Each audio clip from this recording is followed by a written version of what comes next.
How to fix DHgate app network error. Hey everybody and welcome back to our channel. So let's get started without any further ado. So for that, first of all, check your internet connection. Make sure you have a stable connection. So try switching between Wi-Fi and mobile data to see if that solves the problem. The next step would be to simply restart the app. Close the DHgate app completely and then reopen it.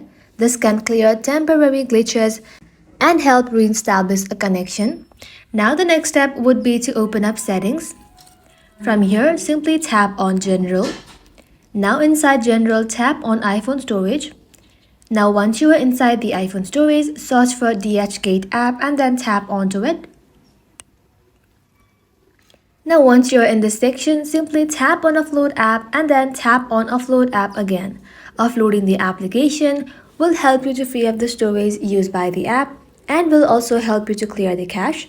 Now once it is uploaded, make sure to reinstall the application again. Now once done, simply head back to your home screen and then open up your app store. Now once you open it up, in the search bar, search for DHgate. And once you search for it, in the blue button, if it says update instead of open, simply tap on update and let your application update to its latest version. Now once it is updated, head back to your home screen and then see if the problem has been fixed or not. If not, long press DHgate, tap on remove app, tap on delete app, and then tap on delete again. Once the DHgate application is deleted, simply reinstall the application from App Store. And with that, your problem will be fixed. And that is how you can do it, guys. Thank you all for watching the video till the very end and stay tuned until our next upload.